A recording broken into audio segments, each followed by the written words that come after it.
지금이 30분 됐죠.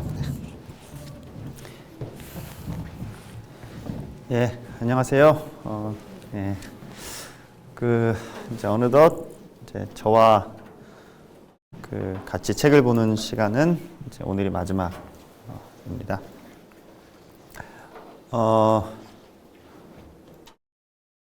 이제 앞으로 6주가 남아 있고요. 이제 오늘까지 이제 4번의 시간을 하게 됩니다. 그래서 오늘로써 이제 순수이성 비판의 변증론 부분을 다루면서 3주 순수이성 비판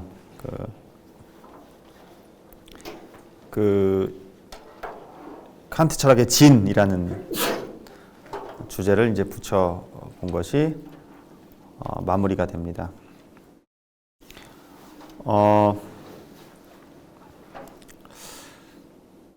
제가 재작년에 이제 칸트와 인공지능이라는 책을 썼어요.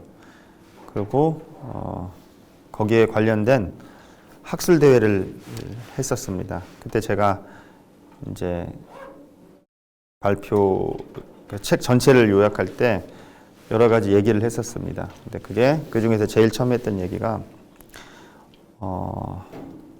성경 구절로 제가 얘기를 했어요. 그게 어떤 거냐면 진리가 너희를 자유케 하리라 이런 구절이 있습니다.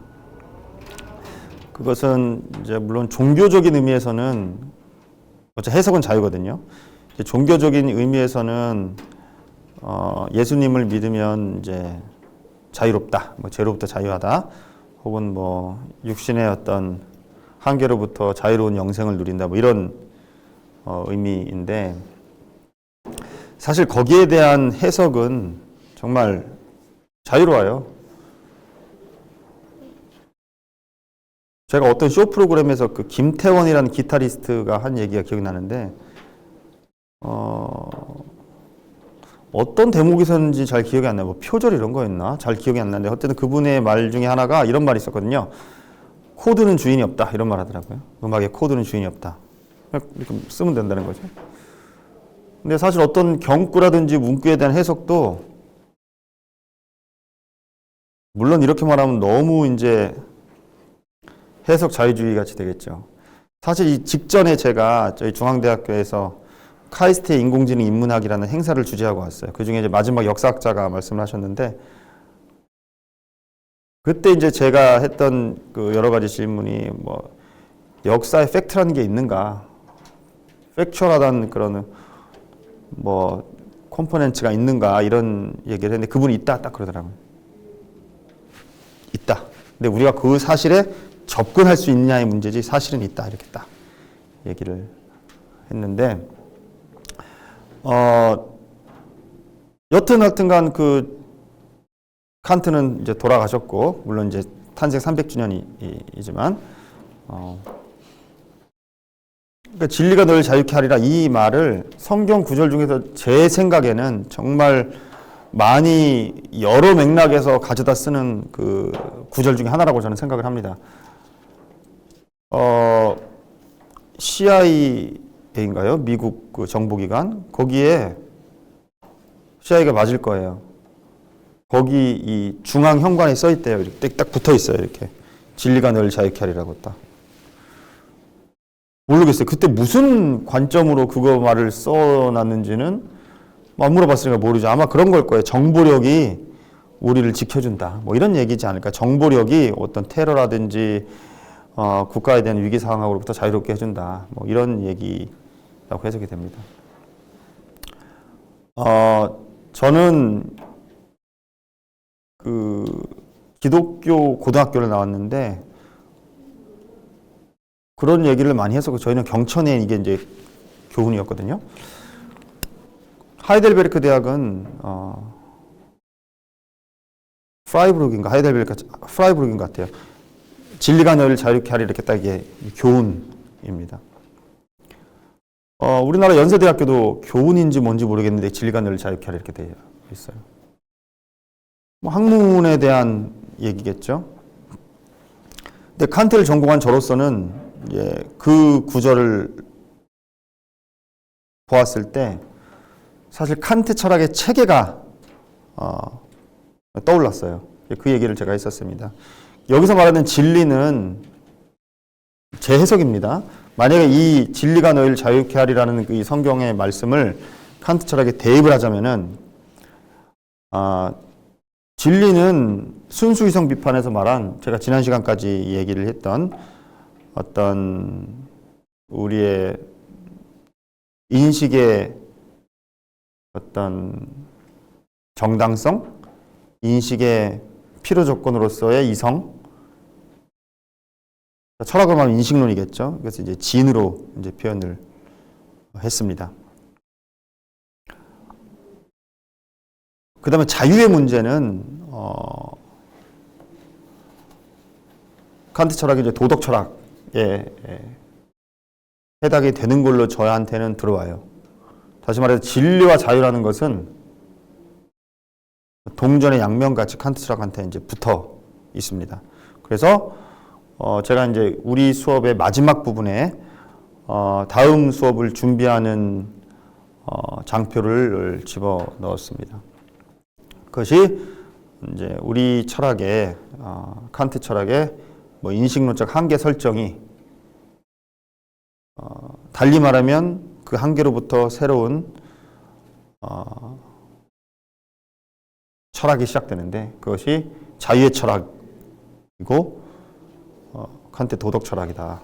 이렇게 말씀을 드릴 수가 있습니다.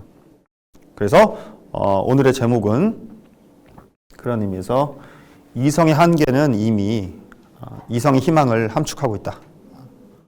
한계 없는 희망은 없다. 이런 겁니다. 죽지 않는다고 생각하면 사랑이 있겠습니까? 생명의 가치가 있겠어요? 그러니까 칸트의 인식론은 이미 독일 관념론자들에게는 많은 이제 불만을 야기시켰지만 정당한 인식의 길,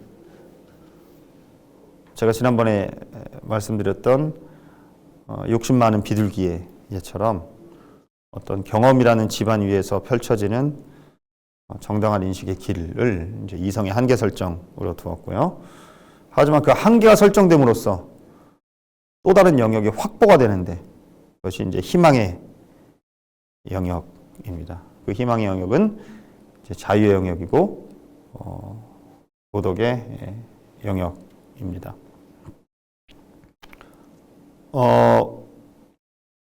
칸트 연구자 중에 이제 칸트의 철학을 희망의 철학으로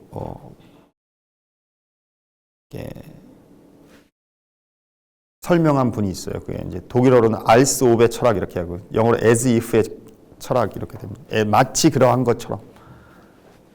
칸트 철학의 모토를 그렇게 해석한 겁니다. 마치 그러한 것처럼 행위해라 이런 거죠. 이런 것들이 이제 희망의 철학이라는 의미로 제가 네이밍을 해봤습니다.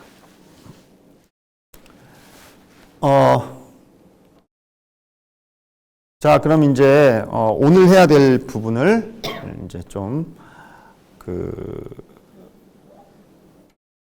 제시하기에 앞서서 제시하려면 이제 지난번에 했던 이야기들을 같이 이제 풀어내야 하는데요. 일단 제 강의를 이렇게 꾸준하게 이제 들어주신 분들이 계신데 그 기억이 나시나요? 이 순수 이성 비판에 처음에 이제 두 가지 의미가 있다 이렇게 제가 말씀을 드렸었는데 칸트가 한 얘기는 아니고 칸트 해석학자들이 순수 이성 비판이다. 그러면 이것은 또 어떻게 해석해야 되냐? 의미하는 바가 뭐냐? 사실 이 네이밍이 사실 유행이에요. 순수 이성 비판 이런 얘기, 뭐뭐 비판, 이성 비판 이게 이런 책 되게 많아요. 칸트 이후로. 제가 아는 것만 해도 지금 보면은 순수 이성 비판, 그 딜타이란 철학자가 나중에 역사 이성 비판 이런 거. 호르카이머가 도구적 이성 비판 이렇게 하고. 또 최근에는 뭐 포스트 이성 비판인가 이런 말도 어떤 책이 했고. 사실 저는 인공 이성 비판 이런 말도 만들어서 이제 프로젝트 진행하고 했습니다. 이성 비판이라는 말이 이제 유행인데 칸트도 이성 비판 말을 많이 썼죠. 순수 이성 비판, 실천 판단 비판 이렇게 다 했는데, 그때 이제 제가 이성 비판을 이제 우리들은 거의 교과서적으로 해석을 하는데, 이제 두 가지 의미로 이제 해석할 수 있다. 이제 이런 얘기를 제가 드렸는데, 혹시 기억나시나요? 제가 어떤 맥락에서 그런 얘기를 했는지? 편하게 말씀해 주세요.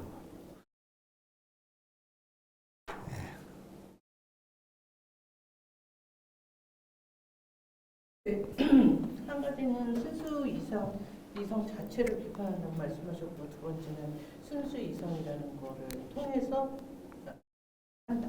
네, 예. 예, 감사합니다. 이게 원래는 이게 영어로도 봐도 critic of pure reason이거든요. critic of pure reason 이렇게 돼요. of가 들어가 있어요. 우리말로는 이제 그 일본어 번역을 이렇게 하니까 순수 이성 비판 이렇게 되는데, 독일어에서도 이제 critic der reinen Vernunft 이렇게 되는데, 대어에 대한 해석 때문에 이게 두 가지가 갈린다고 했어요. 그 우리말로도 이제 의의를 어떻게 해석할 것인가. 제가 들었던 예가 이제 이런 게 있었죠. 뭐 사랑의 미로, 사랑이 미로란 말이고, 나의 너 그러면 넌 내 거란 얘기다. 이렇게 하나는 소유격이고 하나는 동격인데요. 이런 거와 마찬가지로 순수 이성의 비판이다. 라고 했을 때는 첫 번째는 순수 이성을 이제 비판을 하는데, 그때 순수 이성은 바로 나의 이성입니다. 지금이야 이제 우리가 뭐 MRI로 뇌사진도 찍어보고 이렇게 해서 경험과학적인 방법으로 우리 인지 활동이라든지 여러 가지 신경생리학적인 탐구를 하죠. 근데 뭐 칸트 때도 사실 그런 게 없진 않았어요. 정말 열심히 탐구를 했죠. 특히 프랑스에서. 그 데카르트는 해부학을 했어요. 그래서 물론 얼토당토하는 결론이긴 한데, 그럼 도대체 어떻게 정신과 육체가 이 두 개가 이분법적으로 나눠지는데 그게 어떻게 하나로 하냐. 그랬을 때 뭐 이 여기 이 뒤통수 이쪽에 송과선이라는 게 있어갖고 정신과 육체를 연결한다. 뭐 이런 가설도 세우고 엄청 사람 이렇게 쪼개보고, 그 다음에 사실 다윈이즘과도 좀 연결이 되는데, 이 인간의 감정하고 표정하고 연결되는 연구를 많이 했었어요. 프랑스에서 옛날에.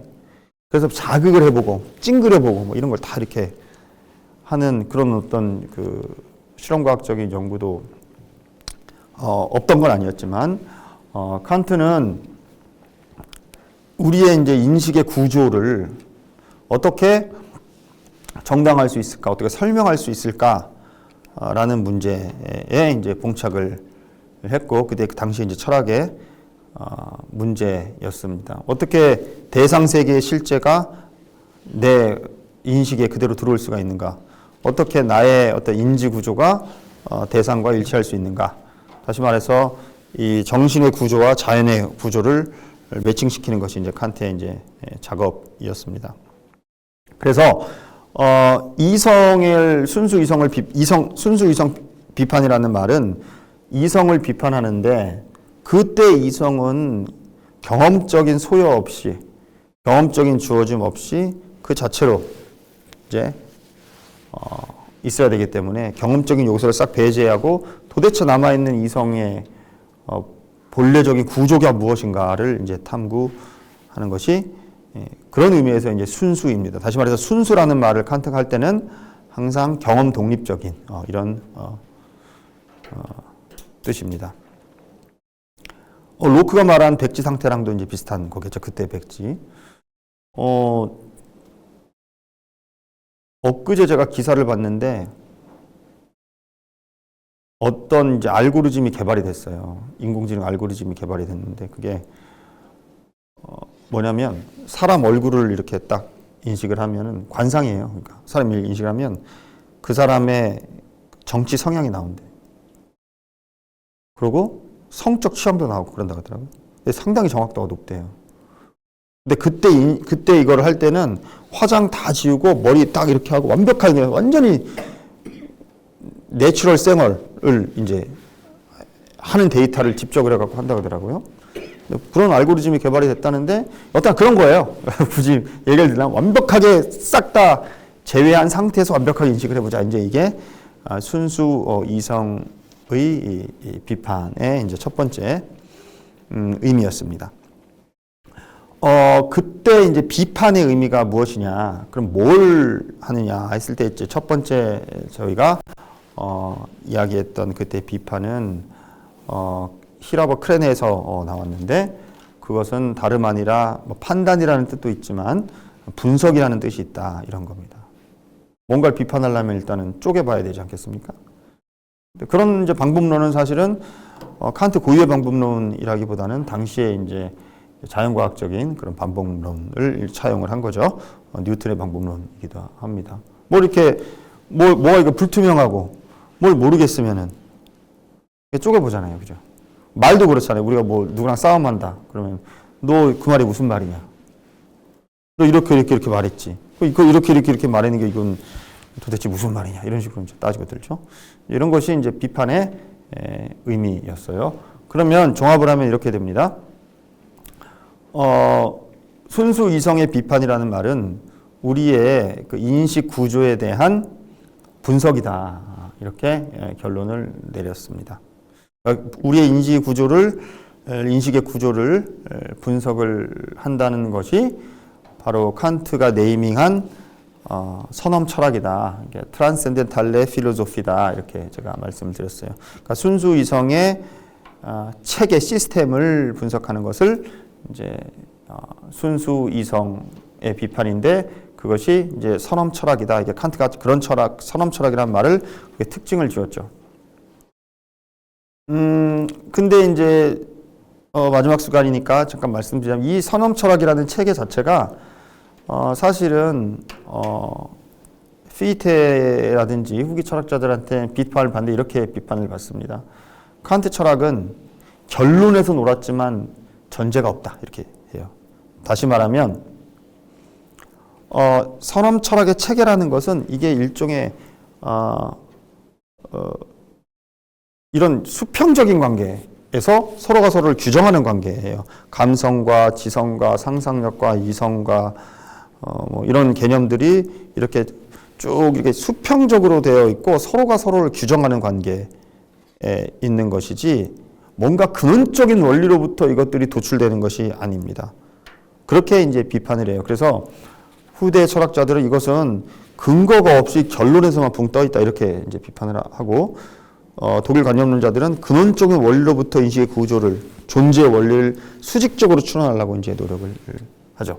그런 것 때문에 칸트가 이제 또 다른 독일 철학을 배태했다 뭐 이런 얘기로 이제 할 수 있습니다.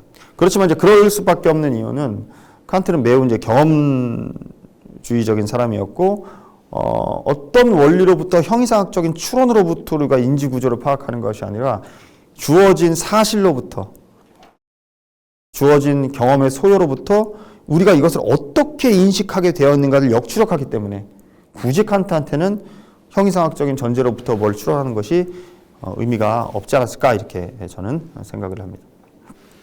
그것이 이제 첫 번째 의미의 비판이었습니다. 두 번째 순수 이성의 비판은 말 그대로 비판하는 거예요.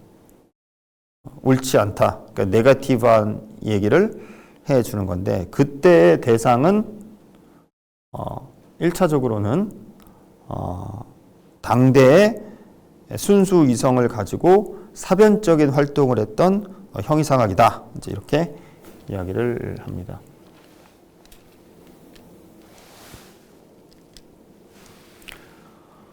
그것을 이제 제가 오늘 이야기하기에 앞서서 도식화를 한번 해봤는데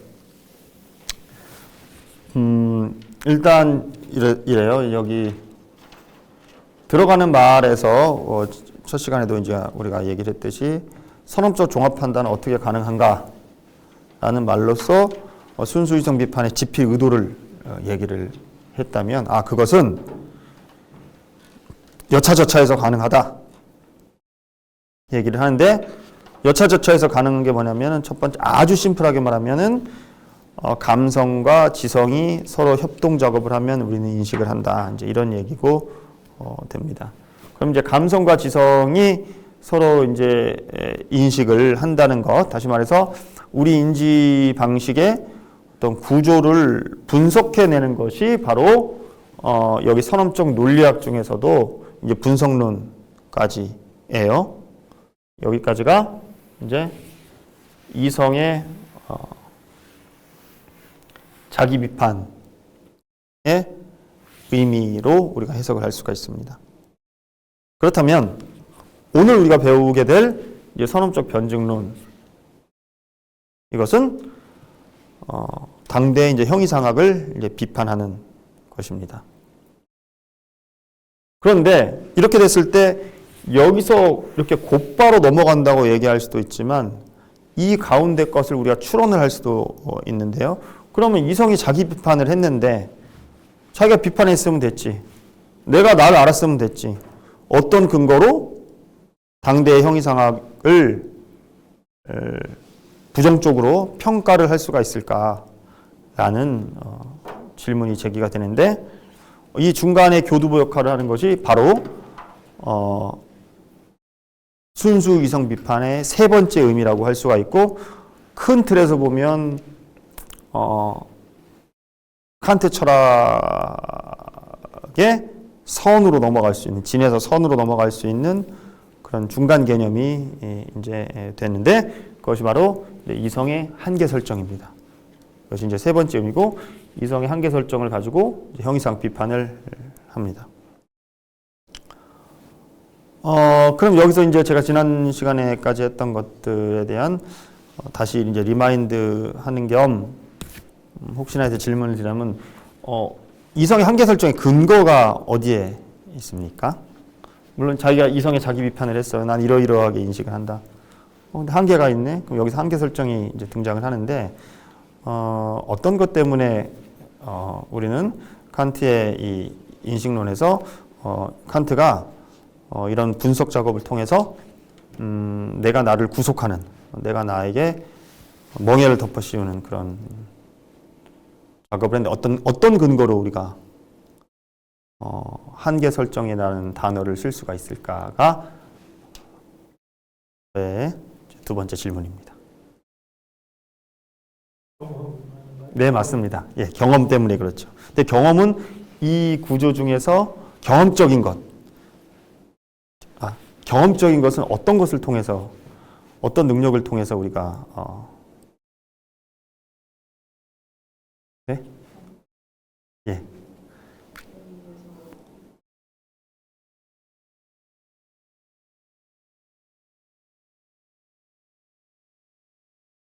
그럴 수도 있죠. 예. 또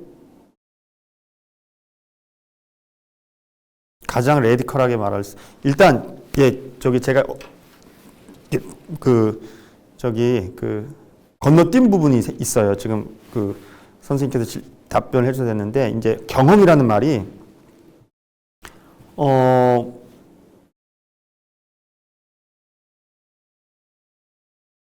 칸트 철학에서 부정적으로 쓰이기도 하고 긍정적으로 쓰이기도 해요. 부정적인 건 아니다. 그러니까 엠피리카라다는 거하고 에어파룽인데 그 독일어로 이 두 가지가 다 경험으로 우리가 번역을 하는데, 하나는 경험적이다 그랬을 때는 진료가 있다는 얘기예요. 진료가 있다. 뭐 이렇게 매치럴이 있다는 거예요. 뭐 이렇게 속성 같은 것이 있고, 그것을 우리가 순수한 것의 반대말, 다시 말해서 선험적인 것, 아프리오라는 것의 반대말로의 경험을 씁니다. 그 다음에 또 하나는 정당한 인식이라는 말로도 경험을 써요. 이렇게 다 거친 다음에 경험했다. 이거는 좋은 겁니다. 경험이 안 되는 것은 물 자체고 경험이 된 것은 현상이고, 이런 의미로 쓰입니다. 이성 한계 설정은 우리가 범주를 통해서도 한계를 지을 수가 있죠. 말씀하신 대로. 왜냐하면 이성의 한계가 없는 신적 직관은 칸트한테는 직접적 직관이라 그래요. 제가 지난번에 말씀드린 순수 직관입니다. 이건 범주가 필요 없어요. 이것은 무슨 말이냐면은, 직관이라는 말 자체가 사실은 철학에서 두 가지 의미를 가지고 있다고 제가 말씀을 드렸어요. 그러니까 범주가 없이 직관만 있다. 이 말은 생각할 필요 없이 안다는 얘기예요. 논리적인 생각 없어도 돼요. 근데 이것을 칸트는 이렇게 표현을 해요. 지성 판단과 이성 판단으로 표현을 하는데 이때 지성 판단이 어떻게 보면 직관적 판단입니다. 뭐냐면 제가 말씀드렸을 거예요. 그러니까 전층 판단으로부터 특징 판단은 이것은 직관적 판단이에요. 논리적인 추론이 필요가 없어요. 무슨 말이냐면 모든 사람은 죽는다로부터 어떤 사람은 죽는다라는 것은 우리가 논증할 필요도 없습니다. 이거 직관적으로 디덕션 없이 나오는 거예요. 범주가 필요 없는 거죠. 이때는. 이런 의미에서 말할 때는 그냥 있으라 하니 있었다. 보니까 한다. 이런 거가 이제 의미가 있고, 반대는 이제 이성 판단은 추론적 판단인 거죠. 우리가 범주를 사용해서 머리를 굴려야지 아는 겁니다. 뭐 그런 의미에서 이제 범주로부터 우리의 이성의 한계 설정을 얘기할 수도 있는데 보다 직접적으로는 사실은 경험 때문이죠. 이게 이제 감성인 거죠. 센스 데이터를 받아들이는 능력입니다. 그래서 이제 이성의 한계 설정을 하는 거죠.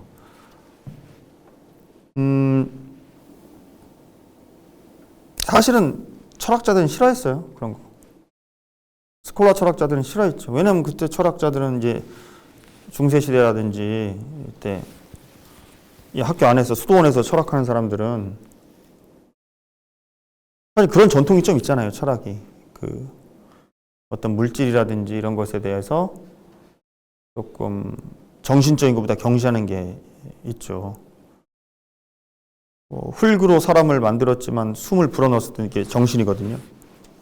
이 정신적인 요소가 하나님의 형상을 담은 요소이기 때문에 이런 물질에 대한 것에 대한 플라톤주의인데요. 이런 것들의 세례가 좀 있었어요. 그래서 이런 경험적인 거를 떠나가지고 우리가 순수 사유로서 도달할 수 있는 어떤 정신적인 것 이런 것들을 추구를 많이 했죠. 사실 플라톤 이거 우리 아테네 신전 아테네 광장인가요?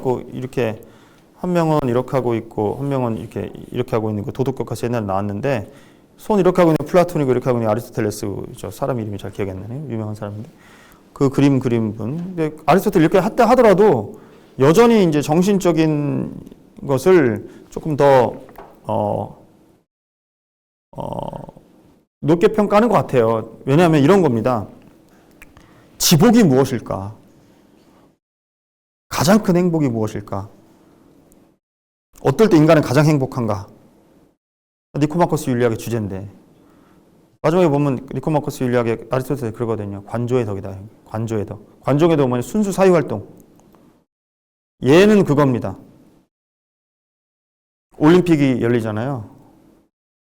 어제 뉴스 보셨나요? 우리나라 40년 만에 올림픽 못 나가죠. 축구.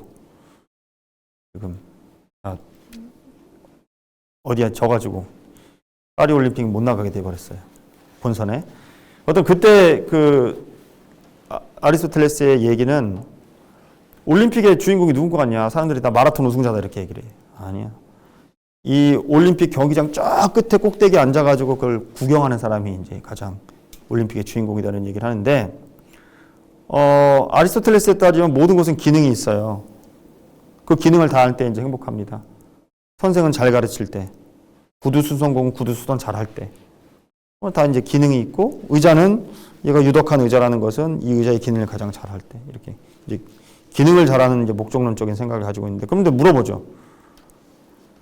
그럼 도대체 인간의 덕은 무엇인가? 관조의 활동이 사회활동이라는 겁니다. 인간 일반은. 이런 식으로 사회활동을 하는데 여튼 이제 그런 철학적인 전통이 있는 것에 대한 일종의 하지만 또 너무 반대쪽으로 경험주의에 대한 일종의 어떤 절충안을 했을 때 이성의 한계 설정이 됩니다. 근데 이런 이성의 한계 설정을 가지고 있는데 제가 이제 말씀드렸던 이 이성의 한계 설정을 하기 이전에 칸트가 봤을 때 그 형이상학자들은 이런 거 없이 경험적인 요소 없이 그냥 머리 사변으로만 이 이성의 활동으로만 계속해서 철학을 하고 있는 거예요. 답도 없는 질문을 가지고 씨름하고 있는 겁니다. 답도 없는 질문을 가지고. 그 질문의 구조를 바꿔야 된다. 이런 게 이제 칸트 철학의 핵심인데요. 이런 것으로 이제 형이상학을 이제 비판을 하게 되는 게 바로 이 오류추리, 이율배반, 이상 이렇게 됩니다. 그러니까 뭐냐면 내가 이성을 탐구해 봤더니 이런 특징이 있어. 그 렌즈로 기존의 철학을 봤더니 문제 설정 자체가 잘못됐다. 이렇게 얘기를 해요. 그렇지만 이걸 해결했냐 칸트가? 아니에요.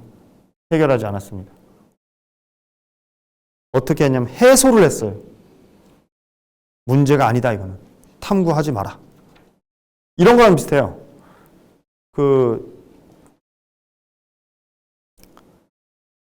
뭐랑 비슷하냐면은 그 공자가 논어에 보면은 선진편인가? 자론가요? 저 정확히 기억 안 나요. 뭐 귀신 얘기하다가 갑자기 뭐 죽음이란 무엇입니까? 그러니까 삶도 모르는데 죽으면 어떻게 하냐 이런 얘기를 합니다. 그런 태도랑 좀 유사한 것 같아요. 제 생각엔. 그리고 이제 화이트헤드라는 철학자가 이제 말해질 수 있는 것에 대해서 엄밀히 탐구를 해야 되지만은 말해질 수 없는 것에 대해서는 침묵해라 이렇게 얘기합니다. 그러면서 이제 그 당시에 이제 이른바 논리실증주의, 언어학적 전해라는 표현을 쓰는데 미학이라든지 윤리학이라든지 이런 걸 다 학문의 영역에서 다 날려버렸죠. 수학적으로 정당화될 수 있는 어떤 논리 철학을 이제 인식 영역 안에 이렇게 두는데 아마 그런 식으로 문제를 제거하고 해소한 것이 이제 칸트가 말한 이제 형이상학 비판의 의미입니다. 이렇게 이제 전체 순수적 비판의 얼개를 살펴볼 수가 있고요. 그 다음에 우리가 해야 될 것은 이제 여기입니다. 저는 항상 이제 학생들한테도 얘기를 하고 순수이성 비판을 이렇게 읽을 수가 없어요. 그냥 너무 두껍고 이게 막 중구난방으로 써져 있어가지고 막 이게 이런 어떤 나중에 이제 혹시 기회가 되시면 혼자 이제 읽어보실 일이 생길더라도 어떤 지도가 있어야 돼요. 이 지도를 가지고 처음부터 끝까지 안 읽어도 중간 부분만 읽어도 되고 이제 이렇게 보면서 읽으면 내가 지금 어디 부분을 어떤 컨셉에서 읽고 있구나 라는 것을 이제 생각을 하시면 되는데 제가 이제 간략하게 했지만 알고 보니 되게 복잡한 내용들이 있는데 지금 우리는 이제 마지막 부분에 와 있다 이렇게 됩니다. 선언적 방법론도 있는데 이건 되게 짧아요. 여기는 원리론 이게 다 합쳐서 이게 원리론이라고 해서 방법론은 이게 분량이 되게 짧은데 이것은 도대체 뭐의 원리냐라고 했을 때 디시플린이라고 이제 칸트가 이제 하는 구절이 있는데 그건 뭐냐면은 이제 이성을 어떻게 하면 잘 사용하는가 이렇게 하면 잘 사용하는가 이런 얘기를 하고 있고 여기서 이제 실천성 비판으로 넘어가는 어떤 작업들을 방법론을 사고 이제 순수적 비판의 어떤 큰 얼개는 이제 이 변증론이라는 것에서 이제 끝이 납니다. 그리고 이 변증론이라는 것은 이 논리학 안에 두 번째 파트로 들어가 있어요. 이름이 왜 변증론인가? 변증론이 이제 디알렉틱입니다. 디알렉틱. 영어로는 다이알렉틱이라고 읽을까요? 잘 모르겠어요. 다이알로그죠? 대화하는 거예요, 대화. 다이알로그, 디알렉틱. 변증법인데, 물론 여러 가지 해석이 있을 수도 있겠지만 저는 이렇게 생각해요. 우리가 소크라테스의 문답법, 소크라테스의 대화의 법의 궁극적인 목표가 뭘까요? 내가 이제 무지의 질을 난 몰라. 그리고 어떤 사람하고 이제 소피스트라고 이 대화를 하죠. 혹시 뭐 이거 읽어보신 분들 그럼 이제 소크라테스가 혹시 원하는 게 뭡니까? 그 대화 과정을 통해서 어떤 사람이 있어요. 나는 잘 모르겠네. 네 말이 무슨 말인지 모르겠는데 대화를 싹 이제 걸죠. 궁극적으로 보면 어떻게 대화가 끝나는지 혹시 아세요? 플라톤의 대화편 보면 출산 뭐 이렇게 3파수로 이렇게 하잖아요. 그 말이 뭐냐면은 되게 이제 능청스러운 거죠. 소크라테스는 결국은 대화를 통해서 그 사람의 잘못을 스스로 깨닫게 하는 거예요. 그게 이제 변증법입니다. 대화를 통해서 너의 잘못을 너 무지하지? 이걸 이제 스스로 알게끔 하는 거죠. 근데 긍정적인 대화법도 있어요. 그거는 제가 맨눈에 나오나 잘 기억이 안 나요. 그러니까 흑인 남성 노예랑 대화를 아무것도 모른다고 시작을 하는데 흑인 남성 노예가 결국에는 삼각형의 그 세각의 합이 180도라는 것을 깨닫고 아무런 교육 없이 그러니까 이성의 선합적 진리를 얘기하는 거죠. 플라톤은 그걸 통해서. 그런 식으로도 하지만 결국은 많은 부분은 대화를 통해서 변증법을 통해서 잘못을 깨닫게 합니다. 이제 이런 것이 이 변증론을 통해 변증론에 되어 있는데 여기까지 긍정적인 진술이 있었다면 여기는 이제 부정적인 진술이 있는 부분이 이 변증론이다. 그렇기 때문에 분석론과 변증론은 둘 다 논리학의 영역에 들어가는 거예요. 왜냐하면 이 분석론에서는 우리가 지난번에 봤듯이 이따 좀 이따 나오겠지만은 거의 아리스토텔레스 논리학을 그대로 이렇게 수용을 하고 범주화를 시키고 자기가 두 가지 항목을 추가시켜가지고 논리학 가지고 이제 이성의 범주표를 짰어요. 그러니까 당연히 논리학에 들어가고 이 변증론이라는 것은 물론 아까 말한 소크라테스적인 의미의 변증론도 있지만 그 구조 자체가 어떻게 이루어져 있냐면은 이성의 활동으로 이루어져 있어요. 칸트가 순수이성 비판에서 연구자들이 마다 좀 다르겠지만 이성을 몇 가지 의미로 사용하는지를 이렇게 분석을 했는데 뭐 18가지인가 그렇대요. 뭐 이렇게 이런 전반적인 총체로서의 이성의 의미도 있고 뭐 윤리로서의 이성도 있고 한데 가장 이 구조에 적합하고 논리적으로 많이 쓰는 이성의 의미는 다른 것이 아니고 추론 능력이에요. 그리고 그 추론 능력을 좀 거짓말을 좀 뻥튀게 말하면 이성의 병이에요. 끊임없이 3단 논법을 구성하려고 그래요. 좋은 의미의 이성은 일단 모든 사람은 죽는다, 소크라테스는 사람이다. 이 두 가지 명제로부터 소크라테스는 죽는다는 명제를 추론할 수 있는 능력입니다. 이건 본유적인 능력이죠.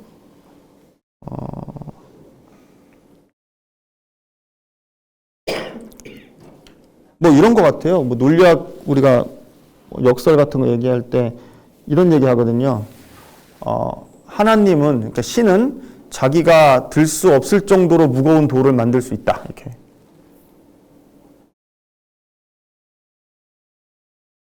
하는 게 있어요.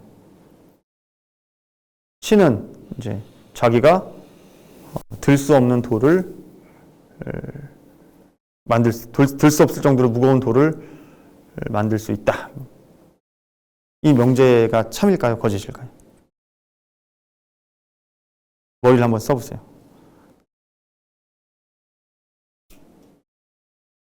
이런 거죠. 만약에 신이 그것을 만들 수 없다 그러면 신이라는 존재가 전지, 전능, 전선한 존재인데 전능의 위배가 되죠.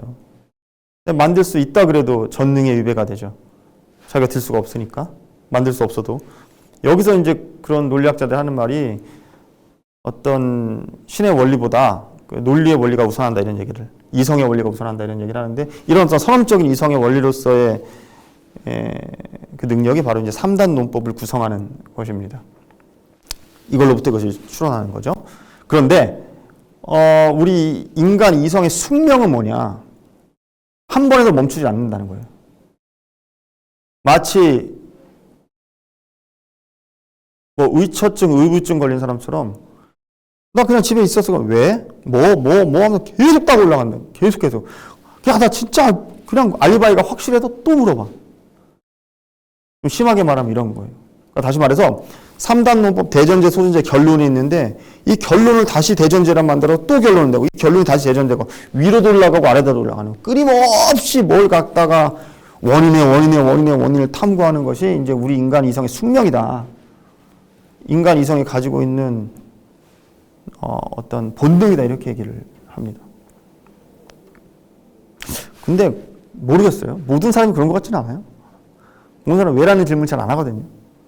그러니까 결국은 이제 칸트가 하는 말은 이제 왜라는 거 질문 던지는 것이 인간 이성의 숙명이다는데 왜라는 질문을 뭐 그렇게 바빠가지고 요즘 사람은 잘 안 던지는 것 같아요. 챗GPT한테 물어보면 이제 답도 나오고 다 해주니까. 어떤 칸트는 그랬어요. 자기니까 그랬지. 공부하는 사람이니까. 어쨌든 그래서 왜라는 질문을 하는데 그 왜라는 질문을 쭉 하는 것이 이제 그 이성의 본성인데 그렇기 때문에 이것이 추론과 관련이 되어 있어요. 변직론이라는 것이. 이 다 뒤에서 이제 보게 되겠지만 이성과 관련이 되어 있는 이성의 추리와 관련이 되어 있는 것입니다. 그렇기 때문에 이 변직론도 논리학 안에 포함을 시켰어요. 그러니까 내용적인 구조로 봤을 때 선언 철학적인 선언적 논리학의 구조로 봤을 때는 여기까지가 한 세트고 여기까지가 한 세트고 여기가 이제 떨어져 나와 있다고 해석이 돼요. 하지만 어떤 그 논리학적인 측면에서 봤을 때는 요 두 개가 추론 능력이고 판단 능력이기 때문에 논리학에 들어가는 거고 이것은 수용의 능력이기 때문에 이렇게 구분이 된다. 이런 어떤 구조가 있습니다. 그래서 이것을 이제 좀 염두에 두시면서 순수정편을 이해하면 됩니다.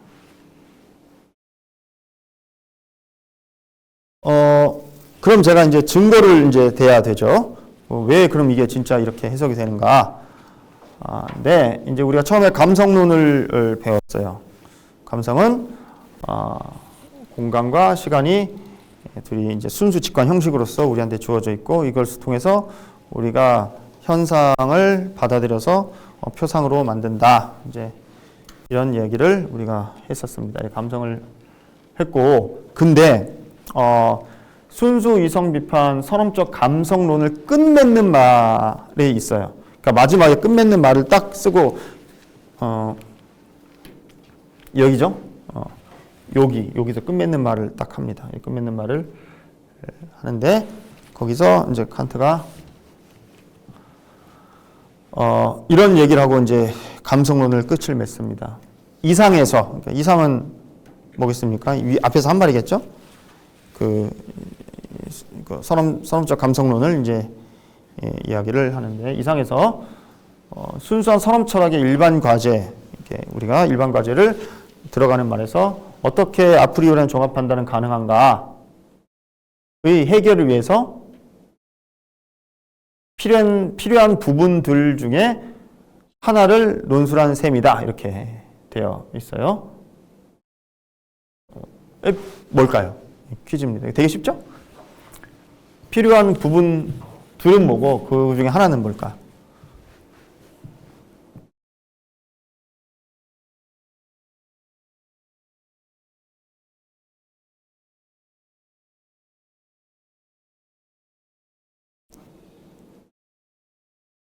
이게 산업적 감성론의 끝맺는 말의 첫 구절입니다.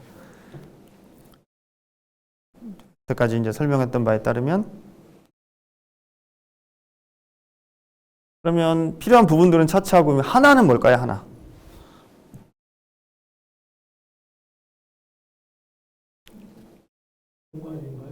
공간 또 그렇죠. 공간 더하기 시간 감성이죠. 그냥 선언적 감성론을 끝맺는 말이니까 필요한 부분들 중에 하나. 여태까지 했던 걸 감성을 이제 끝냈다. 이렇게 감성을 찾았다. 이런 거예요. 쭉 시공간 얘기하고 쭉 했더니 이제 하나 우리 찾았지? 순수 선업적 종합 판단을 가능한 하나를 찾았다. 이제 감성이다. 이렇게 돼요. 그러면 얘 들이잖아요. 복수잖아요.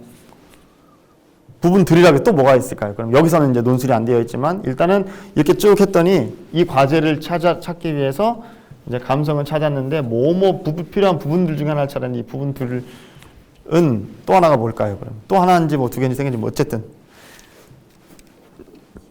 네 맞아요. 지성. 아주 좁게 말하면 이제 제가 말씀드렸다시피 지성 더하기 감성이 이제 선업적 종합 판단인데 물론 그 중간에도 그 여러 가지 개념들이 있어요. 이게 지성하고 감성이 어떻게 붙겠어요?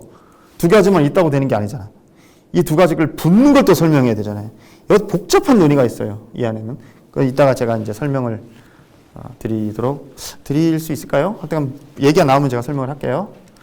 부분들 중에 하나를 논술한 셈이다. 이렇게 딱 됐어요.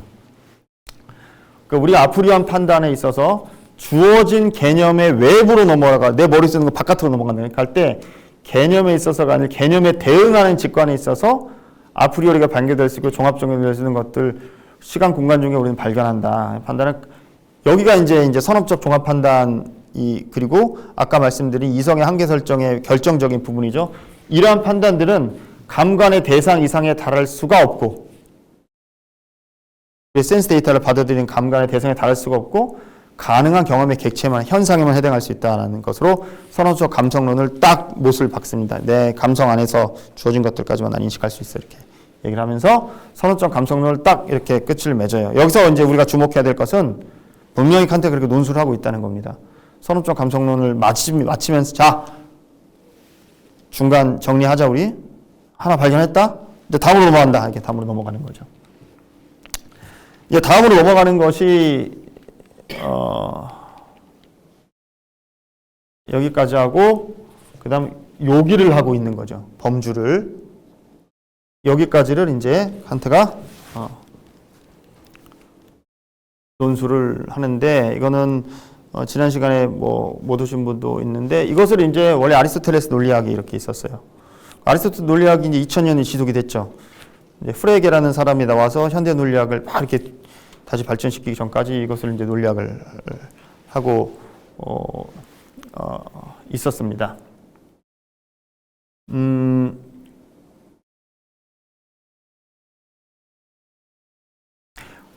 다시 간략하게 설명하면 이것은 이제 모든 어떤 단층 이렇게 되는 거고 이것은 우리가 쉽게 알 수 있는 판단이에요. 모든 사과는 빨갛다, 어떤 사과는 빨갛다, 사과는 빨갛다 이러는 거고 이것을 이제 긍정, 부정, 무한인데 이건 현대 논리학에서 같이 보는데 제가 예로 근데 되게 중요해요. 이게 이 무한 판단이라는 것이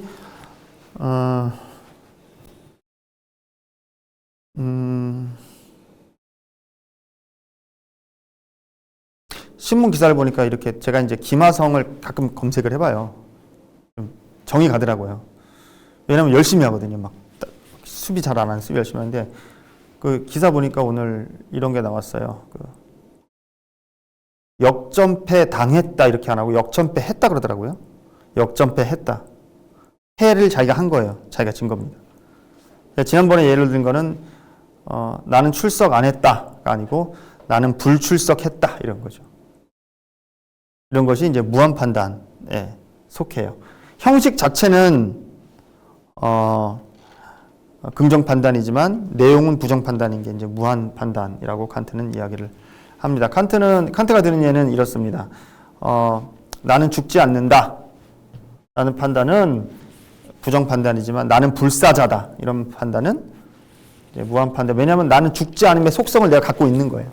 죽지 않는 게 아니고 죽지 않는다는 것이지만 내용적으로는 똑같지만 형식적으로 이제 다른 거죠. 집합론으로 볼 때 여집합이 들어간다는 거예요. 그게 이렇게 됩니다. 이 릴레이션을 이제 우리가 오늘 주목을 해야 됩니다. 이 관계 범주인데 이것이 하나는 정언적이고 이것은 이제 가언적이고 선언적인 건데 이따가 설명이 되겠지만 이 세 개가 그대로 여기에 이렇게 딱딱딱 들어맞아요. 이 세 개가 이성의 원리를 나타내는 전부라고 보면 돼요. 이성의 추론에 이 세 개가 아리스토텔레스 논리학 그리고 지금도 마찬가지. 지금도 대학교 1학년 때 철학과에서 논리학 가르치면 이 세 개가 3단 논법의 전부예요. 이 세 개로 가지고 우리가 이성의 활동을 하는데 이 세 개가 앞서 말한 변증론의 세 개의 파트에 이제 그대로 들어맞게 됩니다. 지금 잠깐 이제 설명을 드리자면은 정언적이라는 것은 A는 B다라는 얘기예요. 딱 들어맞는다는 얘기예요. A는 B야. A는 B-가 아니고 C도 아니고 A는 B야.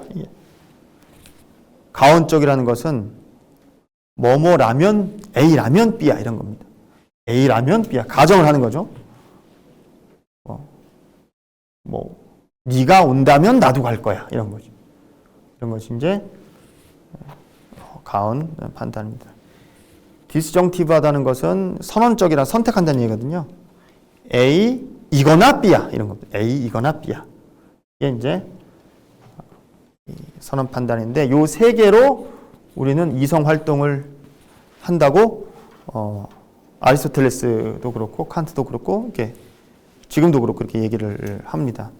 이것으로 이제 3단 논법을 구성을 할 수가 있는 것입니다. A는 B다, B는 C다, C 그러므로 A는 C다 이렇게 되죠. 이게 이제 정언 판단이겠죠. A는 B다, B는 C다, A는 C다 이렇게 되는 거죠.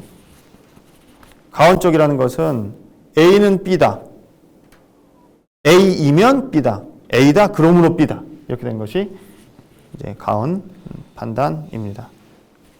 선언 판단이라는 건 둘 중에 하나거든요.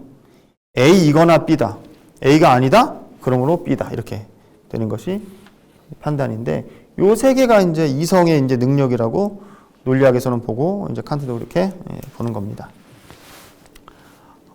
이것은 이제 문장은 그대로 놓고 조동사거든요, 다. 영어로 따지면 조동사인데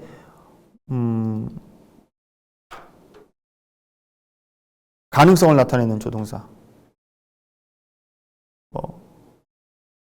그것은 가능하다 A는 B라는 게. 그것은 맞다 A는 B라는 게. 그것은 필연적으로 맞다 A는 B라는 게 이렇게 되는 건데요. 우리가 말할 때 그렇잖아요. 이게 이제 모달리티라는 게 이제 양태라는 말로 번역이 되는데 조동사예요. 모달 베어브 하면 영어 뭐 다들 이제 고등학교 졸업하신 지 오래돼가지고 모르겠지만은 영어 그 조동사 할 때 can 뭐 should 그러니까 can이겠죠. can 이거는 뭐 must 이렇게 되겠죠. 이런 것들이 이제 있죠. 그러니까 모달이라는 것은 본질은 그대로 두고 그것의 양태를 변화시키는 것을 이제 모달이라 그래요. 양태라고 하는데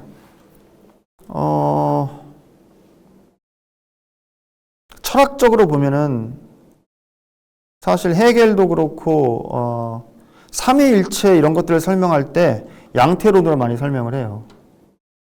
신이라는 본질이 성자로도 발현이 되고 성령으로도 발현이 되고 성부로도 발현이 되고 이렇게 되는 겁니다.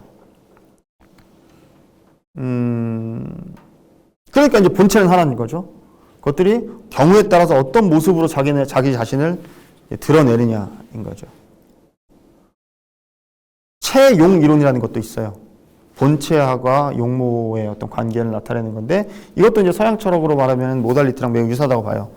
이를테면 이런 겁니다. 그 바다가 이렇게 있잖아요. 그리고 파도가 이게 밀물 들을 때 파도가 치지 않습니까? 파도와 바다는 존재론적으로 다른 건가? 본체론적으로 하나라는 거죠. 같은 거죠. 하지만 이 모양으로는 매번 다른 파도가 치는 거죠. 하지만 이 둘은 이제 하나인 거죠. 다시 말해서 바다의 모달리티가 파도라는 거예요.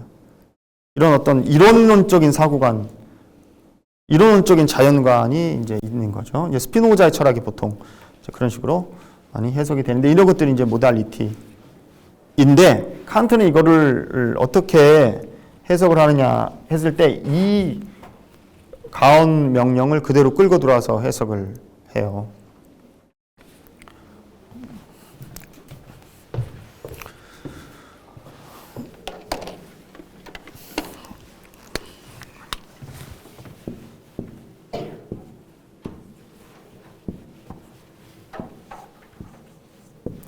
이게 이제 가언 명령의 3단 논법입니다. 그러니까 이것은 모두스 포넌스라 그러는데요. P이면 Q이다. 비가 오면 땅이 젖는다. 비가 왔다 땅이 젖는다. 이렇게 되는 거죠. P이면 Q이다. P다. 진짜 P야. 그러니까 Q여야 해. 여기가 프로블레마티시한 거예요. 여기서 말하는 프로블레마틱한 게 양태 범주 프로블레마틱한 게 바로 여기에 해요. P일 수도 있고 아닐 수도 있거든요. P이면 Q니까. 이건 열려 있는 거예요. 근데 사실을 봤더니 P라는 거예요. P야, 딱. 그게 바로 두 번째 어설토릭한 겁니다. 그럼 이렇게 두 개가 주어졌을 때 Q여야만 하죠. 그것이 이제 마지막에 필연적인 범주를 나타내는 것으로 이제 칸트는 이제 설명을 해요. 이런 걸 가지고 우리가 그럼 어떻게 인지를 하느냐라는 것은 결국 저런 걸로 봤을 때 이것은 우리의 문장의 구조를 나타내요. 제가 지난번 설명을 했죠. P면 Q다라는 판단을 했을 때 감성을 통해서 P가 뭐가 들어오고 Q는 뭐가 들어오고 이렇게 하면서 이것들이 이제 복합작용을 통해서 우리가 인지를 한다. 이건 이제 칸트 철학의 어떤 그 폼이라고 할 수가 있습니다. 그러면 이제 이 부분을 제가 이제 간략하게 설명을 했고요. 오늘 주목해야 될 것은 특히 주목해야 될 부분은 바로 이것이다 하는 것을 이제 염두에 두시기 바랍니다. 자, 그러면서 범주론을 마무리하면서 칸트가 이렇게 얘기를 해요. 지금은 우리가 와 있는 데는 바로 여기입니다. 여기. 범주론을 마무리하면서 칸트가 하는 말은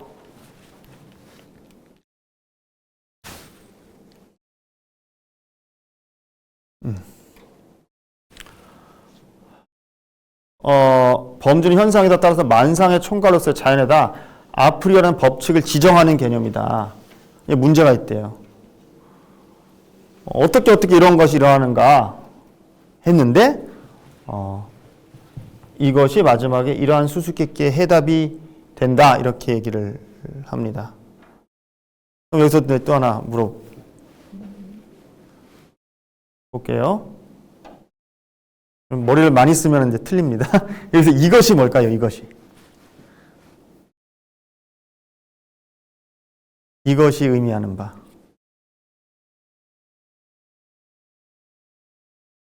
너무 이렇게 전형적인 한국 공교육을 하는. 네. 아프리오리안 법칙 아닌가요? 네, 그것이 뭘까? 여기서 이 문장에서 찾으면 아프리오리안.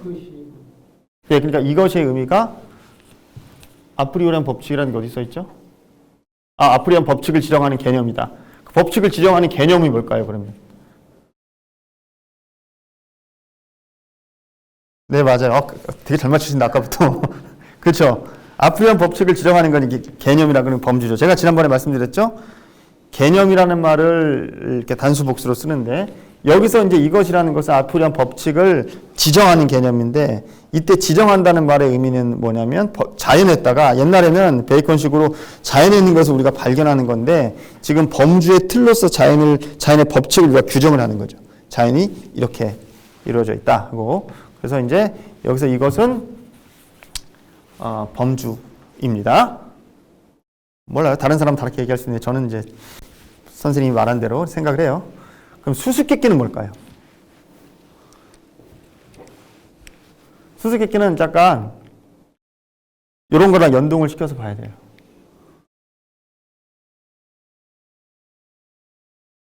쭉 하다가 하나는 감성 발견했고 두 번째 범주 발견했는데 수수께끼에 대한 해답이에요. 범주가. 아프리오리안 종합 판단. 네, 맞습니다. 어떻게 아프리안 종합 판단을 가능해요? 요거 이제 수수께끼였던 거죠. 이렇게 해가지고 차근차근 제가 이제 밟아가는 겁니다. 여기까지 이제 답을 찾아가는 과정을 칸트가 마쳤어요. 이제 통각을 얘기해야 됩니다.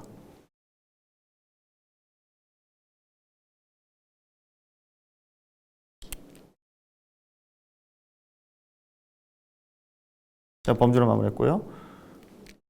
통각을 제가 이제 설명을 드리면서 아페르셉션, 어프리셉션인데 나는 생각한다는 나의 모든 표상이 수반할 수밖에 없다. 이제 이런 얘기를 칸트가 이제 통각 혹은 자기 의식, 나는 생각한다라는 말을 합니다. 이것은 이런 거예요. 만약에 내가 감성도 있고 범주도 있어가지고 이것을 종합해가지고 어떤 판단을 내렸어요. 근데 이 판단을 내는 주체가 나라는 의식이 없다면 자꾸 잊어먹겠죠. 이 판단이 귀속하는 것, 이렇게 만들어진 표상이 바로 다른 너의 표상이 아니라 바로 나의 표상이다. 이런 자기의식입니다. 그러니까 감성이 그리고 범주로 인한 개념이 판단된 결과가 귀속되는 것이 나의 의식 속에 있다는 거죠. 나의 것이다라는 거예요. 지금 이제 뭐 현대 이슈가 되는 오늘 아까 인공지능 행사 때문에 그런지 몰라도 강인공지능 뭐 이런 거 할 때 가장 이슈가 되는 게 자기의식이에요. 자기의식이 있을까? 인공지능이라는 것이. 아주 쉽게 말하면 2016년에 알파고 때문에 그런 거죠. 알파고가 이제 이세돌을 이겼어요. 4대 1로. 그때 사람들이 그랬죠. 신문 기사들도 보고 하면. 인공지능이 인간 이겼다. 인공지능이 인간지능을 이겼고 지능이 더 높다. 맞죠? 그렇게 얘기를 했는데 우리가 이제 차이점을 발견할 수가 있다면 바로 이 자기의식인데 이런 겁니다. 알파고는 내가 물어보진 않았지만 자기가 계속 이겨도 이기는 주체가 자기인 줄을 모른다는 거예요. 내가 이기는 줄 모르고 이길 뿐입니다. 근데 이사돌은 자꾸 지지만 내가 지고 있구나라는 의식을 하는 거죠. 지는 주체가 바로 나다. 바로 이런 것을 얘기하는 것이 통각입니다. 감성, 지성을 통해서 결합을 통해서 어떤 것이 표상이 산출이 되는데 그 표상이 그냥 공간에 있는 것도 아니고 너한테 있는 거 바로 내가 인식한 거다라는 자기 의식이 이제 있는 거죠.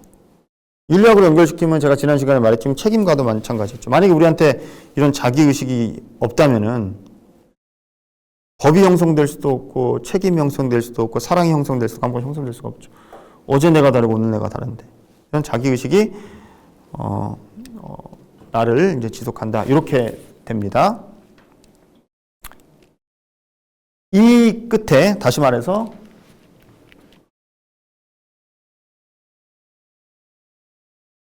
여기까지 이제 선언적 분석론을 완벽하게 마무리하고 칸트가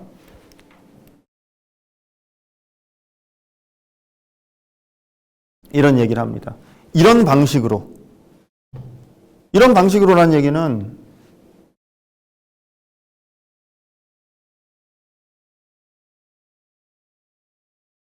다시 이 뒤에서 이제 설명을 쭉 합니다. 우리가 직관의 아프리어는 형식적 조건, 그게 뭐였죠? 직관의 아프리어는 형식적 조건? 두 개. 시간과 공간이었죠.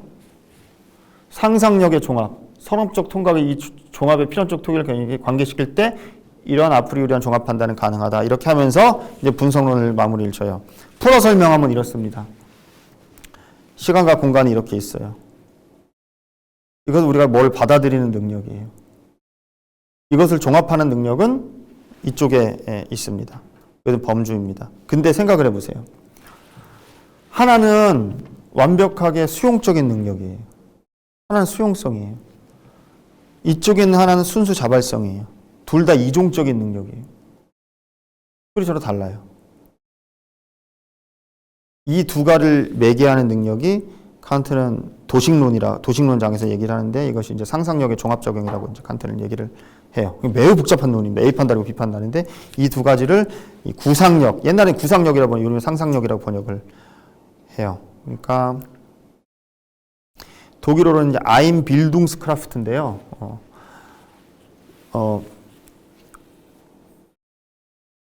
그러니까 빌둥이라는 말은 우리로 따지면은 영어로 따지면 빌딩이에요. 뭘 세운다는 얘기거든요. 그러니까 상을 만드는 능력입니다. 그래서 가져온 걸 가지고 이 두 가지를 매개하는 능력으로서의 상상력이 있고 이 상상력으로 매개된 이 표상의 결과가 다른 데로 도망가지 않도록 자기한테 규속시키는 능력이 이제 통각인데 이런 것들은 다 종합작용을 통해서 이제 다 이루는 거죠. 자, 불이한 종합 판단은 가능하다. 이렇게 함으로써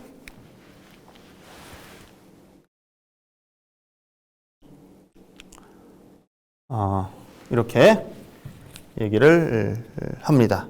그래서 이런 어떤 인식의 구조를 칸트는 이렇게 파악을 했고 이 토대를 가지고 그러니까 지금 보시면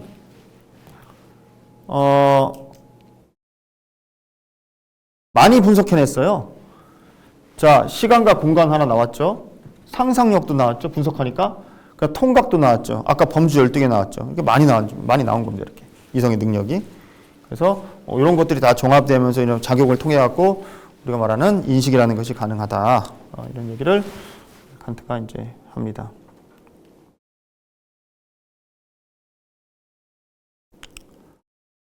그러면서 이제 칸트 철학의 특징이 주어지죠. 그게 뭐냐면은 이런 것으로 칸트 철학의 특징이 지어지는데 이제 이런 자기 이성의 이제 한계 설정이 드러납니다.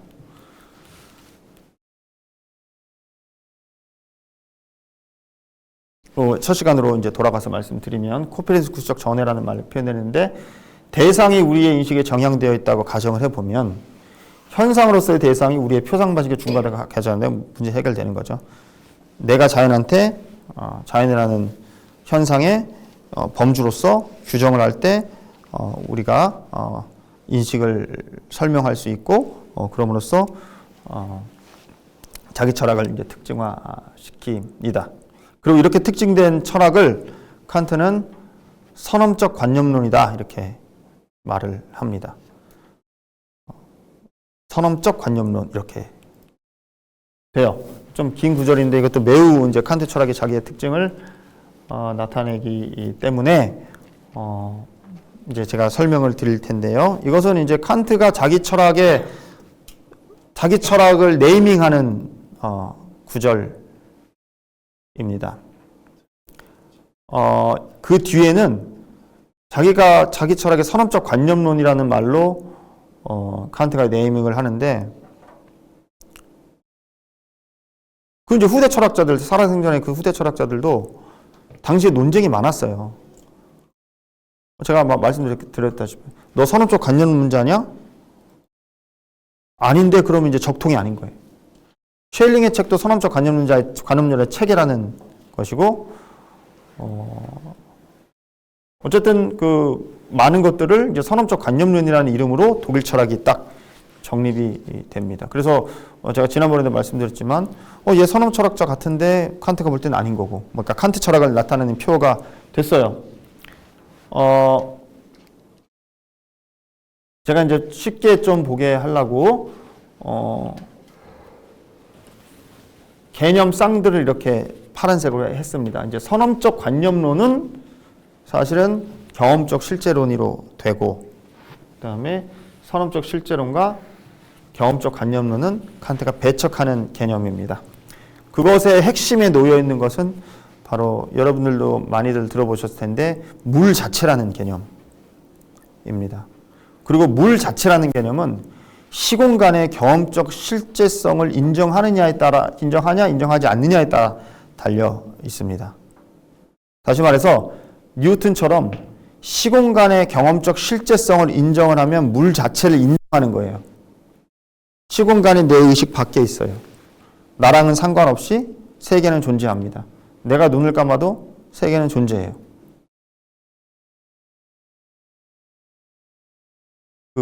이제 중앙대학교에서 좀 있으면 알쓸 신잡에 나오는 물리학자 김상욱 교수님이 와서 강의를 하시는데 제가 그분 말 중에 되게 재밌는 걸 들었어요.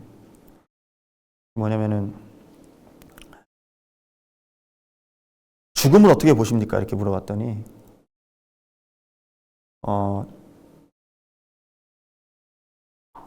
오히려 죽음을 어떻게 볼 거냐 물어보지 말고 생명이라는 것이 되게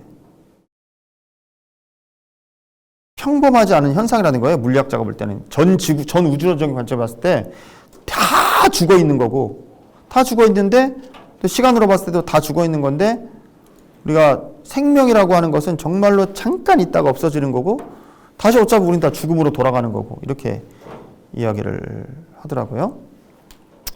모르겠어요. 이 칸트론 관점이 내가 이제 보는 대로 세상을 구성하고 이제 보는 이제 그런 관점인데 사실은 그렇죠. 내가 이제 눈을 감으면은 그래도 세계는 존재하죠. 내가 죽어도 세계는 존재하는 거죠. 이런 물리학적인 관점에서 봤을 때.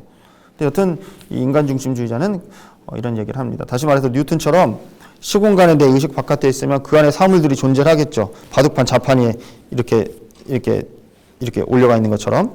그러면 그런 것을 인정하는 것을 칸트는 이제 물 자체를 이제 인정하는 것이라고 보고 그런 사람을 이제 선험적 이제 실제론자다 이렇게 됩니다. 그리고 이것은 이제 나중에는 이제 경험적 관념론자 노릇을 하게 되고 경험적 실제론자가 될 수 있는데 이것은 너무 어려운 얘기라서 제가 좀 단어 설명을 좀 했습니다. 사실 선험적이라는 말이 좀 다르게 쓰였어요. 트랜센덴탈하다는 게 우리가 이제 처음에 봤을 때는 여러 가지, 사실은 되게 이런 용례에 잘 안 쓰거든요. 그러니까 뭐냐면은 중세 철학에서 트랜센덴트라는 말을 썼어요. 제가 지난번에 말씀드렸죠. 이거는 초월적인 거예요. 신을 나타내거나 뭐 할 때 내 의식 바깥에 있는 것을 트랜센트라고 AL 붙여갖고 칸트가 이제 의식 내부로 환원시켜가지고 그것이 인식의 구조를 시스템을 파악하는 거라고 했는데 여기서는 그냥 트랜센덴트의 의미라고 저는 해석을 합니다. 그러니까 뭐냐면 물 자체를 뜻해요. 선험적인 거 내 의식 바깥에 있는 거예요. 그래서 선험적인 거 의식의 밖이라는 얘기가, 선험적인 것이라는 말은 다시 말해서 의식 밖의 시공간을 점유하는 거 물 자체를 뜻해요. 그러면 선험적 관념론이라는 것은 뭐냐면은 물 자체라는 것은 내가 경험할 수 있는 것이 아니고 물 자체라는 것은 관념에 불과하다는 의미예요. 칸트 철학의 특징입니다. 그러니까 부정적인 의미로 쓴 거죠. 어떻게 보면. 선험적인 것, 물 자체라는 것은 관념에 불과한 것이다 라는 것이 칸트 철학의 특징으로 되고요. 한편 여기서 경험적이라는 것은 긍정적인 의미예요. 내가 경험한 겁니다. 의식 안에 있는 거예요. 즉 현상입니다. 표상이라고 할 수가 있겠죠. 경험이 된 거예요. 그리고 실제론도 여기서는 긍정이 실제 있다는 거죠. 그러면 경험적 실제론이라는 것은 무엇이냐면은 선험적 관념론의 동전을 뒤집으면 같은 경험이에요. 같은 얘기입니다. 물 자체라는 것은 관념에 불과한 것이고 허상에 불과한 것이고 실제하는 것은 내가 인식한 거야. 내 경험 안에 있는 거다. 이것이 경험적 실제론입니다. 이 개념상을 뒤집어서 바꾸면 이렇게 돼요. 선험적 실제론이라는 것은 선험적인 것이 실제한다는 거죠. 물 자체라는 것이 실제한다는 겁니다. 칸트가 거부하는 이론이죠. 경험적 관념론이라는 것은 물 자체는 감관과는 상관없이 실제한다 이런 말이 돼버리는 겁니다. 그래서 이제 칸트가 자기의 철학을 특징 짓는 말로서 선언적 관념론이라는 것이고 그것을 이제 잘 마지막에 나타내는 문장은 이것입니다. 소위 이원론자입니다. 이원론자는 뭐냐면 현상과 물 자체를 명확하게 나누고요.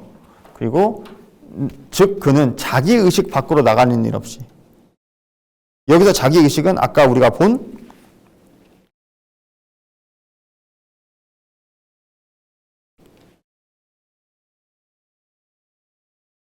이 선험적 통각을 의미해요. 내 의식 밖에, 내 경험적 소여, 내가 의식하고 있다는 것, 그 데카르트의 코키토를 의미합니다.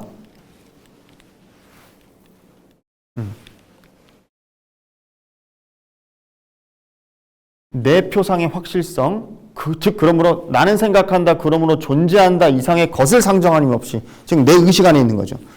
없이 물질의 현존을 인정하는, 물질의 현존을 인정하는 거죠. 이것이 칸트 철학이 자기를 특징 짓는 이야기입니다. 개인적인 생각은 사실은 이런 면모로 봤을 때 칸트도 철학자이기 때문에 매우 이제 합리론적인 데카르트적인 요소가 강하다고 생각을 해요. 물론 칸트가 엄청나게 두꺼운 책을 쓰면서 어떤 나와 상관없는 물질 세계의 어떤 원리를 이렇게 얘기하려고 했지만 기본적인 토대는 사실은 어떤 자아 중심적인 세계관이 있지 않나 이렇게 생각을 하게 되는 구절인데 어쨌든 칸트는 이렇게 자기의 철학을 선험적 관념론으로 얘기를 하는데 그것은 바로 물 자체에 대한 불가지론을 이제 의미합니다. 그런데 제가 이제 마지막에 얘기하겠지만 이 물 자체에 대한 불가지론이 궁극적으로는 미지의 세계에 대한 희망의 철학으로 탈바꿈이 돼요. 그것이 이제 윤리학입니다. 자, 이제 이런 토대에서 이것을 한번 아까 말한 이 세 번째 범주로 가지고 와서 한번 조망을 해보도록 하겠습니다. 이렇게 정확하게 매치가 됩니다. 칸트가 선생님이 이제 첫 시간에 맹주만 교수님께서 말씀하셨어요. 크누첸이라는 사람이 있고 그는 볼프 학파예요. 칸트는 그 당시에는 자기가 쓴 책으로 강의를 안 했어요. 남의 책으로 강의를 했지. 지금 뭐 저자직 강의 이런 게 있지만 그때 이제 칸트가 썼던 형이상학 교과서가 볼프라는 사람의 교과서인데요. 그 사람의 이론 토대를 그대로 따르면은 독일 강단 철학이라 그래요. 근데 사실은 이렇게 갈라집니다. 사실 이때가 계몽의 시대였거든요. 사실 지금 뭐 이런 말이 가능할지는 모르겠는데 독일이 이제 매우 이제 혁명적이고 비판적이고 이렇게 하지만 독일은 거의 모든 대학이 국립대학이에요. 그리고 교수는 다 공무원이에요. 국가의 어떤 아젠다가 생기잖아요. 프로젝트가 다 그쪽으로 나와요. 사실 그건 하는 거예요. 독일 국민성의 특징이 있어요. 이 하이라키가 있으면 말 잘 듣는 게 있습니다. 여튼 이것을 이제 강단 철학이라고 해요. 독일 철학은 강단 철학에서 사실은 이제 움직였죠. 반면 프랑스도 마찬가지. 프랑스도 강단 철학이 있는데 필로조프라는 말 자체가 철학이라는 줄 알았는데 그건 말 그대로 그냥 살롱 같은 자유롭게 하는 철학. 그건 되게 사회 비판적이고 자유로운 말하고 했는데 여튼 이때의 독일 철학은 딱 이 명확한 카테고리가 있고 이걸 배워요. 대학에서. 그러니까 엄밀하게 말 지금 말로 따지면은 국영수 같은 거예요, 이게. 이 세 분과가 형이상학의 특수형학에서 세 분과가 국영수 같은 건 이거 안 배울 수가 없어요. 하나는 라시오날레 푸시올로기아라 그래서 푸시올로기아라는 게 심리학을 뜻해요.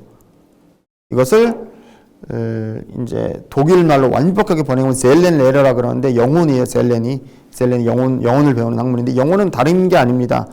아까 말한 통각이에요. 데카르트의 원리 나는 생각한다를 얘기합니다. 두 번째는 라시오날레 코스몰로기아입니다. 코스몰로지를 배워요. 라시오날레 코스몰로지 우주는 어떻게 이루어졌을까? 그러면 이성 신학이면 테올로기입니다. 테올로기아 신에 대해서 배우는데 이 세 분과가 이제 특수영역상의 세 분과인데 이 세 분과가 순수의성 변증론에 그대로 들어맞아요. 이것을 다루는 장이 오류출이라는 장입니다. 그리고 이 이성적 우주론을 다루는 장이 이제 이율배반이라는 장, 안티놈이라는 장이고 이 신학을 다루는 장이 바로 이 이상이라는 장이 되면서 이 변증론 장이 이 세 분과에 이렇게 그러니까 작심을 한 거죠. 칸트가 딱 해놓고 국영수를 딱 까는 거죠. 예, 작심을 한 겁니다. 이렇게 됐을 때 순수 이성의 이념들이라고 영혼불멸 자유 신 이렇게 나눠요. 이것도 칸트 얘기는 아닙니다. 이것들이 그대로 이제 매칭이 되는 거예요. 그러니까 순수 이성의 이념들이라는 것은 뭐냐면 이념이라는 것이 뭐냐면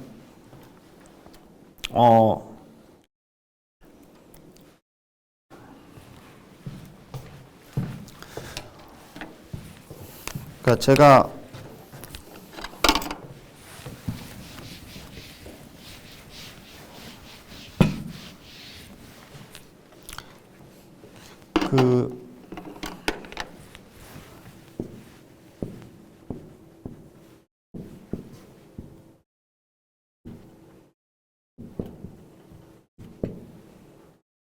베그리프가 맞나? 여튼 이게 이제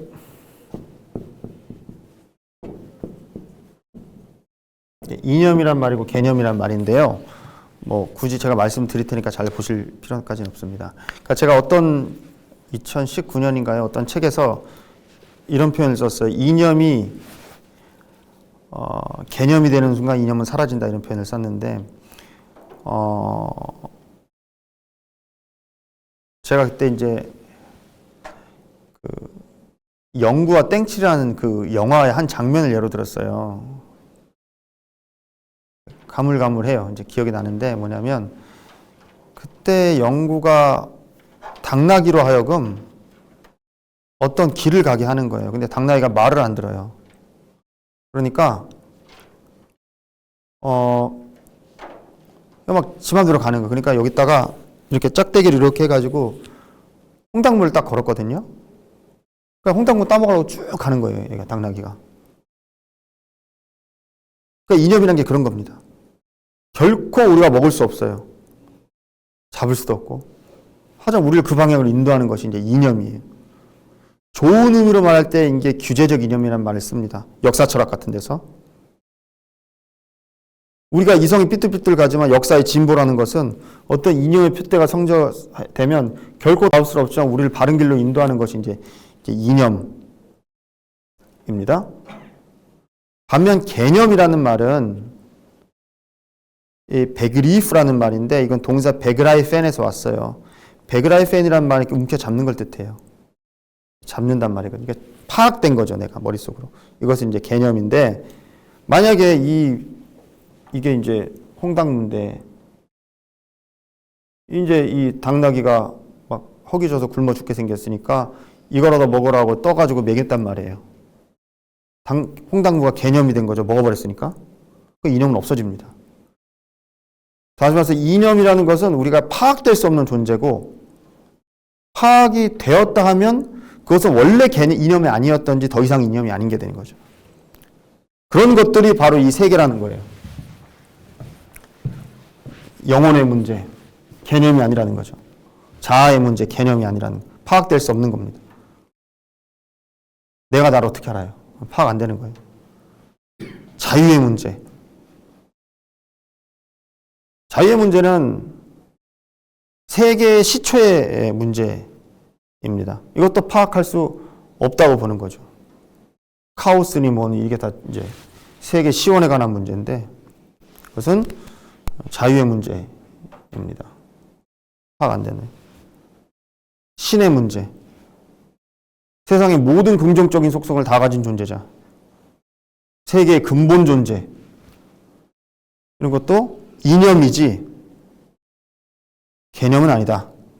이런 겁니다. 그런데 굳이 말씀드리자면은 왜 비판을 하는가? 칸트는 이것들을 이념에 불과한 순수 인형이 이념에 불과한 것들을 이 교활한 또 이 오만한 이성이 자꾸 개념화 시키려는 거예요. 나 알 수 있어 이거. 뭘로? 경험을 집안을 넘어서 머릿속 칸트가 볼 때 말장난이라는 거예요. 그게. 이런 것들은 이념이지 개념 아니다. 선언문적 가상이다 이런 말을 씁니다. 딱 선을 긋는 게 이제 여기에 목적인데 그것이 그럼 논리학과 어떻게 연결이 되느냐?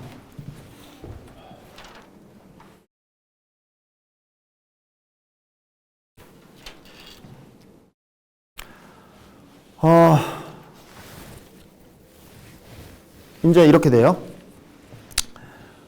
제가 아까 말씀드렸다시피 이 세 가지 분과가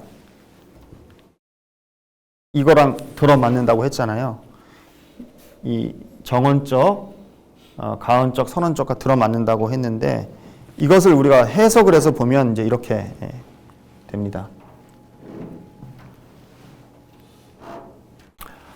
이제 이성심리학 영혼론이라는 것은 사실 정언적 3단 논법과 들이맞아요. 어떤 거냐면은 사실 니체에 따르면 제가 지난번에도 말을 했겠죠. 말도 하지 말아야 되잖아요. 그죠? 모든 것이 주술관계입니다. 서양의 사고방식이 그래요.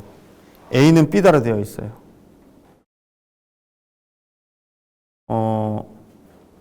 나는 교수다. 이런 말은 나는 교수라는 속성을 가지고 있다. 나는 아빠다. 나는 아빠라는 속성을 가지고 있다. 나는 남자다. 남자라는 속성을 내가 가지고 있는 거예요. 어트리뷰트 하는 거하고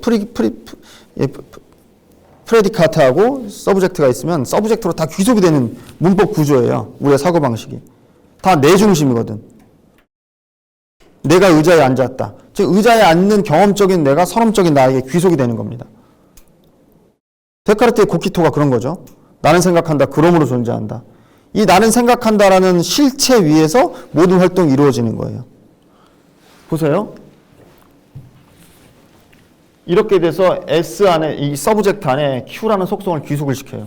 이런 식으로 R이라는 속성을 이렇게 쭉쭉쭉쭉 계속 쭉 가다 보면 속성들을 다 귀속시키는 나에 대한 이야기를 하는 것이 이제 이성 심리학이고 이제 영혼입니다. 이것을 이제 이런 어떤 자아의 모든 속성을 다 가지고 있는 것, 여기서 하다 보면 이제 죽지 않음이라는 속성도 있겠죠. 말장난이죠. 이게 이성의 한계 없이 계속 경험적인 거 없이 쭉 얘기하다 보면 이제 영혼 불멸까지 이제 이야기를 하게 되는데, 칸트는 또 복잡한 논의래. 멘델스루라는 사람을 비판을 해요. 멘델스루라는 사람이 그 음악가 멘델스루 있죠. 누가 먼저인지 모르겠는데 하여튼 그분의 그 음악가가 이 사람의 할아버지인가 이 사람이 그 사람의 할아버지인가 모르겠는데 하여튼 그 멘델스루라는 사람이 칸트 친구였거든요. 나중에 이것 때문에 이제 싸워서 의절했지만 계몽이란 무엇인가 할 때 같이 했거든요. 근데 이런 거예요. 영혼은 실체다. 근데 실체라는 것은 불가분할적인 속성을 가지고 있다. 그러므로 계속 쪼개도 없어지지 않으니 사람은 죽지 않는다. 이런 얘기를 이제 하는 걸, 이걸 이제 비판을 하는 것이 이제 이성 심리학이고 정원적 3단 논법에 의한 것이고요.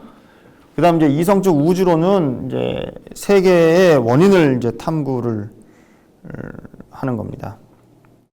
가원적 3단 논법까지 A는 B다, B는 C다 이렇게 가원 쪽으로 계속 쭉쭉쭉쭉 원인의 원인을 타고 가면 끝도 없이 가는 거죠. 끝도 없이 가는 겁니다. 이제 이런 어떤 논중 구조가 이성의 월권이다. 이제 칸트는 이렇게 봅니다. 그럼 그것이 왜 자유인가? 철학적 자유는요, 이런 거예요.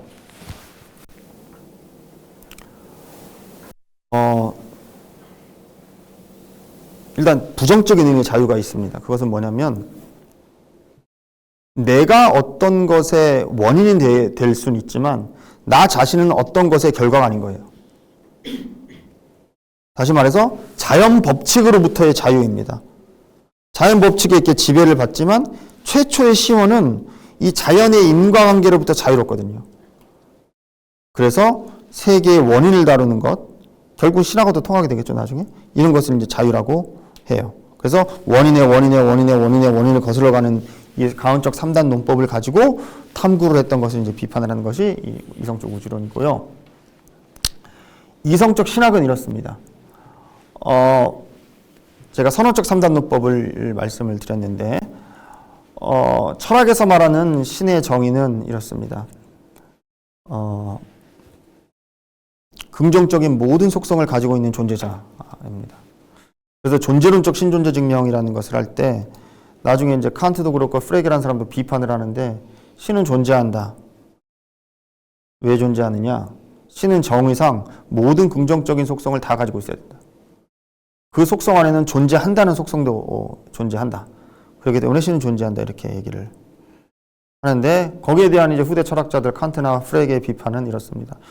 존재한다라는 것은 일종의 비동사인데 있음, being인데 비동사라는 것은 코플라지 그건 속성이 아니다. 뭘 연결시키는 개념이지 그건 속성이 아니다. 그러면 이건 잘못 이렇게 얘기를 하는데 여튼 여기서 말하는 것은 디스정티브하다는 것은 선언적 3단 논법인데 이것을 역으로 추적하면은 대전제를 거슬러 올라보면 모든 속성이 다 이 5어로 연결이 되는 거예요. 이런 식으로.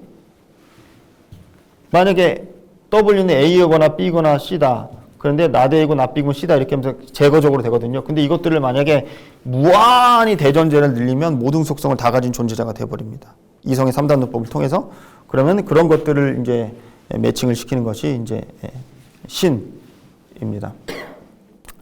이런 것들은 이제 비판을 하죠. 그래서 이 3단 논법과 이런 것들이 이제 연결이 되면서 질문 자체를 칸트는 이제 무력화시키려고 이제 노력을 합니다. 그래서 이제 이것은 이제 이것도 이제 첫 시간과 마찬가지로 제가 그 챗GPT를 이용해서 그린 건데요. 이러면서 이제 마지막으로 남는 것은 이제 이성의 한계 설정이라는 순수성 비판의 이제 세 번째 의미가 창출이 되는데 우리가 이렇거든요.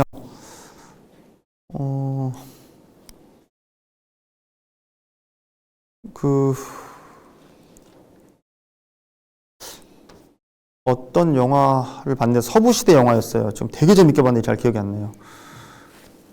그 막 말 타고 달려가지고 어디까지 이제 깃발을 딱 예? 맞아요, 그거요, 그거 파라레이 맞아, 그거요, 그거. 니콜 키드먼이나 그죠? 니콜 키드먼이 그런 그 서부 그런 영화 잘하는 것 같아요. 그거 이렇게 깃발을 딱 꽂으면은 거기까지가 이제 자기 땅이 되는 거예요. 거기까지가 자기 땅이라고 한계가 설정이 되면 자연스럽게 확보가 되는 게 그 바깥 땅이에요. 이 교단이 이렇게 강단이 이렇게 있잖아요. 그래, 김영주 교수는 여기서 강의해 하고 내 한계를 여기까지가 딱 이렇게 지어지는 순간 자연스럽게 확보가 되는 것은 그 반대 영역입니다. 그래서 칸트가 노리는 바예요. 하나가 이성의 한계 설정의 부정적인 의미하면은 하나는 이성의 상정의 이제 긍정적인 의미입니다. 여기까지 이제 물 자체 영역을 인식 못한다고 우리는 이제 감성 더하기 지성적인 존재자이기 때문에 인식론의 영역에서 이성의 설정을 이렇게 했어요. 그럼 자연히 이제 이 영역이 확보가 돼요. 칸트가 말하고자 하는 것은 바로 이 영역에 어떻게 보면 더 포커스가 있었을 수도 있어요. 이제 그 영역이 우리가 이제 다음 시간부터 보게 될, 그러니까 칸트 철학의 진이라면 이제 다음 시간부터 보게 될 것이 이제 칸트 철학의 선입니다.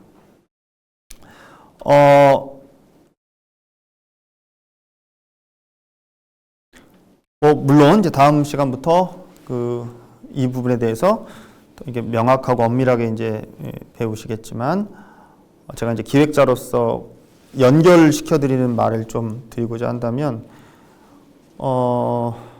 어쨌든 여기서는 우리가 이론 철학에서는 감성의 지반 위에서 우리가 자발성의 활동을 해야 됩니다. 하지만 도덕 철학의 영역에서는 칸트가 질문을 해요. 우리가 가지고 있는 이 감성의 제약으로부터 완벽하게 독립적인 적극적인 자유를 가진 인간 존재의 특성은 무엇인가? 이렇게 얘기를 합니다. 제가 아까 말씀드린 것은 뭐뭐로부터의 자유였어요. 소극적 의미의 자유입니다. 뭐뭐로부터의 자유인데 뭐뭐로부터의 자유는 뭐냐면 자연 법칙으로부터의 자유예요. 내가 자연 법칙으로부터 자유로워. 그럼 그 존재는 뭘 할 수 있을까? 어떻게 할 수 있음의 자유가 이제 적극적 의미의 자유가 됩니다. 여기서는 감성이 엄밀한 경험을 주는 하나의 데이터를 주는 거였다면 도덕 철학에서의 그 감각 경험이라는 것은 우리의 삶을 구속하는 요소가 돼요. 칸트는 욕구라고도 얘기를 하고 나이궁이라고 경향성이라고도 얘기를 합니다. 우리는 감각이 있기 때문에 배고프면 막 도덕법칙 상관없이 막 훔쳐서 먹으려고 그러고 좋은 냄새 나면 막 따라가려고 그러고 나이궁이라는 게 영어로 인클리네이션이거든요. 기울어져 있다는 얘기예요. 우리 성에 기울어져 있다는 얘기예요. 이게 다 감성적 존재자 때문에 생긴 거죠. 그럼 이 감성적 존재자인데 이것들을 만약에 그런 존재자의 특성도 가지고 있지만 순수 자발적인 존재자로서의 특성을 가지고 있고 이것이 우리가 인간 존재의 본질이라고 얘기를 할 때 이 순수 자발적인 존재는 바로 이 감성적인 것을 다 물리쳤을 때 내 스스로 나의 행위를 규정할 수 있는 능력입니다. 그때 이제 우리는 거기서 도덕 법칙을 얘기하고 정언 명령을 얘기하는데 사실 거기에 칸트의 첫 번째 의미는 우리가 뭐 도덕적이다라고 했을 때 규정이 잘 들어맞고 그 다음에 우리가 생각할 때 뭐 이타적이고 착하고 이러는데 그런 의미는 나중에 생긴 의미가 엄밀한 의미의 칸트의 도덕 철학의 자발성의 핵심은 네 두 발로 우뚝 서라는 얘기예요. 그 어떤 경험성에도 의존하지 말고 어떤 자연 법칙에도 의존하지 말고 오로지 네 스스로가 인간 존재로서 스스로만이 할 수 있는 것이 무엇일까? 너가 만든 법칙을 너가 스스로 따르고 너의 행위를 네가 규정해라. 이게 이제 계몽 철학의 핵심이죠. 이런 영역을 얘기를 하는 것이 이제 칸트 철학의 선이고 이것은 바로 이 지성의 인식의 한계 설정이 되면서 그 이상의 자연스럽게 확보된 이제 자유의 영역이다. 이제 이렇게 얘기를 합니다. 그래서 이제 제가 처음에 진리가 너희를 자유케 하리라라는 말의 의미는 저는 이렇게 해석을 해요. 진리라는 토대가 이제 우리한테 인식론적인 토대가 확보가 되면 그 이상의 영역이 자연스럽게 확보가 되는데 그건 자유의 영역입니다. 그래서 칸트적의 선은 이제 자유의 영역으로 우리가 얘기를 할 수가 있습니다. 저한테 문자가 와가지고요. 순서가 좀 바뀌었다고 좀 얘기해 달라더라고요. 그래서 처음에 이제 계몽이란 무엇인가를 하고 잠깐만요. 맞는가? 죄송합니다. 문자가 또 온 것 같아가지고.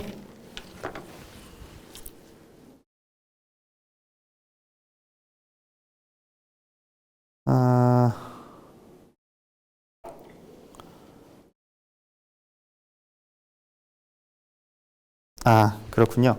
이 순서가 맞고요. 계몽이란 무엇인가, 보편사의 이념, 도덕, 철학, 정초 이런 순서로 이제 진행을 하신다고 하고, 요거 하기 전에 이게 짧거든요. 계몽이란 무엇인가, 기여가 되신 분은 한번 읽어오시라고 이렇게 강병훈 교수님께서 이제 얘기를 해주셨습니다.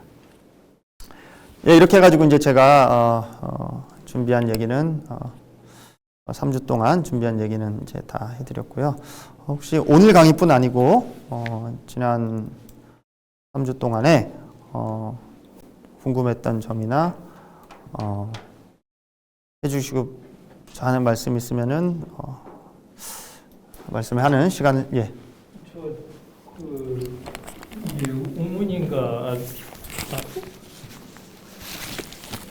우문인가는 모르겠는데 아까 뭐 관념적 실제론이다, 뭐 경험적 실제론이다 어쨌다 해서 그게 뭐 많이 헷갈리는데 칸트라면은 이 인간은 진화가 뭐 다 진화의 산물 아닙니까 인간이? 그러면 이 지성을 갖추기 이전의 단계의 인간이었다면 뭐 또 인간이 생기기 전에 세계에서 인간이라는 인간 의식이 없었던 그 자연사가 있는데 그러면 그 자연이 존재하지 않았나요? 그럼 칸트는 그때 이미 그 사람은 성간설도 우주론도 그런 과학자였는데 그러면 먼지만 있었을 때 그러면 그 성간 우주는 또 얘기한 사람이 그러면 그거 뭐 어떻게 되나? 의식이 없으면 인간이 없으면 이 세계가 없다. 그럼 의식이 없으면 나만 지금 교수님 강의 우리가 듣고 우리가 하는 말 교수님도 듣는데 이건 뭐 의식밖에 우리가 없나요? 분명히 존재하지. 그러니까 더 좀 멍청하게 질문을 한다면 인간 이전에 세계는 없었나요? 근데 그것을 어떻게 칸트는 어떻게 대답을 그건 필요도 없는 질문인지도 모르겠어요. 아니요.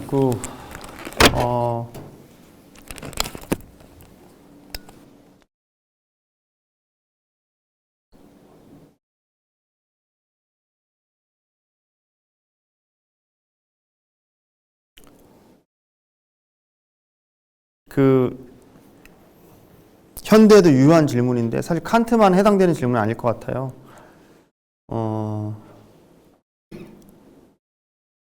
오늘 자꾸 딴 얘기하게 되는데 이제 존 메카시라는 사람이 인공지능의 말을 만들었거든요.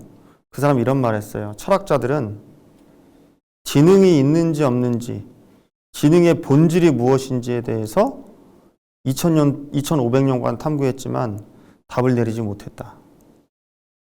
그래서 나는 지능이 있어 보이면 그것을 지능적 존재자로 간주한다. 이런 얘기를 하면서 인공지능 연구를 이제 시작을 하고 그것이 이제 교육학이라든 이런 데든 행동주의로 이렇게 얘기를 해요. 상식적으로 생각하면은 당연히 이제 내가 눈을 감으면 지구가 존재하는가라는 질문 자체가 의문이겠죠. 그런데 우리가 철학적으로 그걸 어떻게 정당화할 것인가? 우리의 상식을. 지금 선생님께서 저를 보고 계시고 제가 선생님 음성을 듣고 있지만 선생님이 실제 하는지 내가 만져지지만 실제 하는지는 내가 선생님이 안 돼본 거죠. 그러니까 10개를 물속은 알아도 1개의 사람 속을 모른다는 말이 내가 직접 뇌를 바꿔보지 않는 이상은 철학적으로 정당화될 수 없다는 얘기예요. 그러니까 결론적으로 말하면 이게 요즘에 한참 영화에서 나오고 하는 게 우리가 통 속에 뇌라는 이론이 있거든요. 태어날 때부터 죽을 때까지 이 라이프니츠 모나드 이론도 마찬가지인데 다 나는 내 통 안에서 살다가 가는 이제 뇌가 그렇게 프로그램이 되어 있는 거. 이 시간에 나는 이런 현상들을 보게끔 되어 있고 나는 그 인터랙션 한다고 생각을 하지만 사실은 그것은 철학적으로 정당화가 되는 것이 아니고 이런 얘기를 하는 거죠. 그런데 그게 굉장히 그 주관적인 어떤 의미에서는 그 흉이 하는 그러니까 어떤 세계를 이런 세계를 설명을 하려면 가장 거기에 그럴듯한 것이 맞다고 생각하는데 바로 금방 교수님이 얘기하신 식의 이야기가 맞냐? 우리가 눈을 감아도 선생님도 존재하고 세계도 존재하는데 눈 뜨면은 그것이 데이터가 들어오니까 그것은 그런 것이다라고 얘기를 해야 맞냐? 제 얘기가 맞는 것 같아요. 그게 뭐 철학적이다 뭐다 어쩌고 하면서 뭐 그런 그 이상한 얘기는 도대체 그러니까 동양 철학에는 없는데 서양 철학은 그런 게 있단 말이에요. 그리고 그 칸트는 흉을 극복한다고 하면서 그 흉이라는 사람이 저는 뭐 불륜설이 있었어요. 어떤 아줌마하고. 근데 그 불륜설에 대해서 그걸 변명하는 이야기가 꼭 그 사람 그 철학 얘기하고 똑같아요. 그렇게 교묘하게 변명을 하는데, 그리고 루소 편지도 위조도 하고, 그 편지 관리하면서. 하여튼 그건 철학적이 아닌 얘기인가는 모르지만, 저는 그런 거 영 그게 이해가 안 가고, 그건 참, 그거 말이 안 되는 소리라고 생각을 합니다. 네.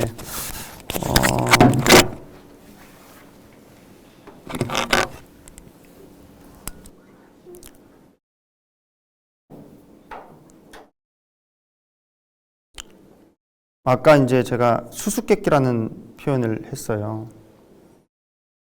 그럼 이제 칸트의 답은 이 두 마리 토끼를 어떻게 잡을 것인가? 내 의식의 세계하고 의식 밖의 세계를 어떻게 일치시킬 것인가? 라고 이제 부단히 노력을 했는데 거기서 말한 게 이제 관점의 전환인 거죠. 그게 이제 코페르니쿠스 전에다 이렇게 얘기를 했는데 그 논증이 얼마나 성공적이었는지는 모르겠어요. 각자의 몫인데 저 때문에 아마 선생님들이 오해를 할 수도 있어요. 제가 보는 관점이 그런 건데 제가 포커스를 한 것이 근데 매우 칸트를 이제 원래 칸트가 제일 처음에 쓴 책이 지질학에 대한 책이에요. 자연과학 공부를 40살 때까지 하다가 그 다음에 철학을 하신 분인데 다른 관점의 논증을 많이 이제 썼거든요. 그런 관점을 취하면 아까 제가 말씀드린 선험적 관념론의 입장에서 보는 것이 아니라 경험적 실제론의 입장에서도 이제 볼 수가 있는 구석이 있는데 이게 철학의 아포리아이기 때문에 그리고 이것을 정말로 어쩔 수가 없어요. 그 엄밀한 학문을 구성을 한다는 게 상식적 세계관을 받아들이고 현대 철학은 그렇게 많이 해요. 근데 이제 엄밀하게 말로 모든 것을 다 풀어내려다 보니까 그런 난제들에서 칸트가 어느 정도의 성과를 냈는지는 판단에 맡기겠지만 제가 이제 오늘 발췌한 구절 외에 다른 구절을 보면 매우 이제 경험과학적인 이야기도 많이 하죠. 그 중에 하나의 논변이 그 시간의 어떤 그 연속성과 그 변화성과 변하지 않는 것에 대한 실제성에 대한 논변, 이제 버클리에 대한 논변을 하고 있는데 그런 부분을 한번 보시면은 좀 경험과학적인 입장으로서 이제 충분할 수가 있고 그런 의미에서 인식론에서는 이제 어찌 보면 불가지론자일 수도 있지만 칸트 철학을 토능으로 봤을 때는 도덕 철학에 있어서는 실제론자적인 면모가 강합니다. 도덕 철학에 있어서는 그건 이제 다음 시간에 얘기가 될 수 있겠습니다. 예. 그렇죠.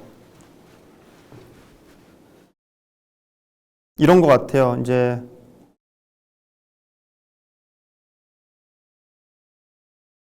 그런 부분에 불만이 있어서 사실 독일 관념론은 정신 승리를 한 거고 칸트 철학의 결론을 가지고 경험과학적인 탐구를 하는 것은 칸트를 가지고 자기 식대로 경험과학적인 연구를 하는 부분들이 이제 영미 분석 철학이 될 것 같습니다. 예, 혹시 또 다른 분 있으면 얘기를 해주시면 좋고요. 항상 두 분 하시는데 오늘 한 분만. 예, 그러면 3주 동안 수고 많으셨고요. 앞으로 더 좋은 강의 함께 해주시면 고맙겠습니다. 예, 수고하셨습니다.